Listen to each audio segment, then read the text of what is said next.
નમસ્કાર મિત્રો, આપ સૌનું સ્ટડી વિથ એસ્પિરન્ટ ચેનલમાં હાર્દિક સ્વાગત છે. જો તમે ગુજરાત પોલીસ કોન્સ્ટેબલ ભરતીના ઉમેદવાર છો તો આજનો વિડિયો તમારા માટે ખૂબ જ મહત્વપૂર્ણ છે. આજના વિડિયોમાં આપણે ડોક્યુમેન્ટ વેરિફિકેશન ડીવી માટે જરૂરી એનેક્સ્યોર 3 ફોર્મ વિશે સંપૂર્ણ માહિતી જાણીશું. આ વિડિયોમાં આપણે સમજવાના છે એનેક્સ્યોર 3 શું છે, કોને આ ફોર્મ ભરવાનું હોય છે, ફોર્મ કેવી રીતે સ્ટેપ બાય સ્ટેપ ભરવું, કયા ડોક્યુમેન્ટના આધારે માહિતી ભરવી, ઉમેદવારો સામાન્ય રીતે કરતી ભૂલો કઈ છે, ડીવી દરમિયાન એનેક્સ્યોર 3 સબમિટ કરતી વખતે કઈ બાબતોનું ખાસ ધ્યાન રાખવું. તેથી વિનંતી છે કે વિડિયોને અંત સુધી જરૂર જોતા રહેજો, કારણ કે એક નાની ભૂલ પણ તમારા ડોક્યુમેન્ટ વેરિફિકેશન દરમિયાન મુશ્કેલી ઊભી કરી શકે છે. જો આવી જ ભરતી સંબંધિત સાચી અને પરીક્ષાલક્ષી માહિતી સૌથી પહેલા મેળવવી હોય તો અમારી સ્ટડી વિથ એસ્પિરન્ટ ચેનલને સબસ્ક્રાઇબ કરો અને બેલ આઇકોન દબાવવાનું ભૂલશો નહીં. ચાલો મિત્રો, હવે કોઈ પણ સમય બગાડ્યા વગર એનેક્સ્યોર 3ને સ્ટેપ બાય સ્ટેપ સમજવાની શરૂઆત કરીએ. મિત્રો, હવે એનેક્સ્યોર 3 ફોર્મને સ્ટેપ બાય સ્ટેપ સમજીએ. સૌથી પહેલા ભાગ 1માં ઉમેદવારનું પૂરું નામ લખવાનું રહેશે.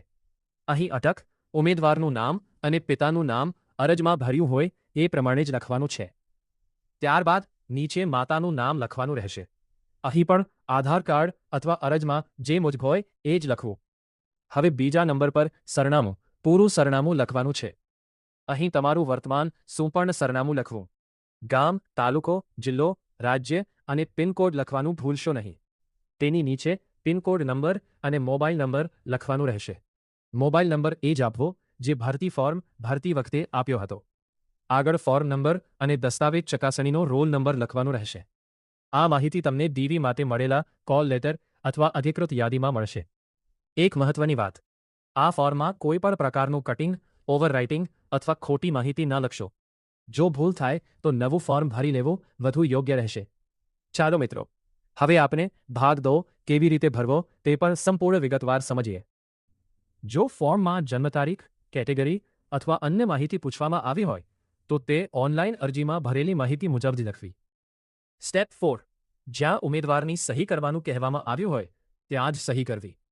ખોટી અથવા અધૂરી માહિતી ન લખશો. તમામ વિગતો અરજી ફોર્મ અને અસલ દસ્તાવેજો મુજબ જ લખો. કટિંગ, ઓવરરાઇટિંગ અથવા વ્હાઇટનરનો ઉપયોગ ન કરશો. ભૂલ થાય તો નવું ફોર્મ ભરો. નામ, જન્મ તારીખ, મોબાઈલ નંબર અને સરનામામાં સ્પેલિંગની ભૂલ ન રહે તેનું ધ્યાન રાખો. જ્યાં સહી કરવાની હોય ત્યાં જ સહી કરો. બિનજરૂરી જગ્યાએ સહી કે ઇનિશિયલ ન કરો. કોઈ કોલમ ખાલી ન છોડો. જો કોઈ માહિતી લાગુ પડતી ન હોય તો સૂચના મુજબ જ લખો. આ કોલમ એક કાર્યાલયના હેતુ માટે છે. તેના માટે આપણે કંઈ પણ માહિતી ભરવાની નથી. મિત્રો, વિડિયો પસંદ આવે તો વિડિયોને લાઇક, શેર અને સબસ્ક્રાઇબ કરજો. અને જો પરિશિષ્ટ અ વિશે પણ કોઈ પણ મૂંઝવણ હોય તો કોમેન્ટ કરજો, જેથી નવો વિડિયો પરિશિષ્ટ અ માટે બનાવીશું. આભાર.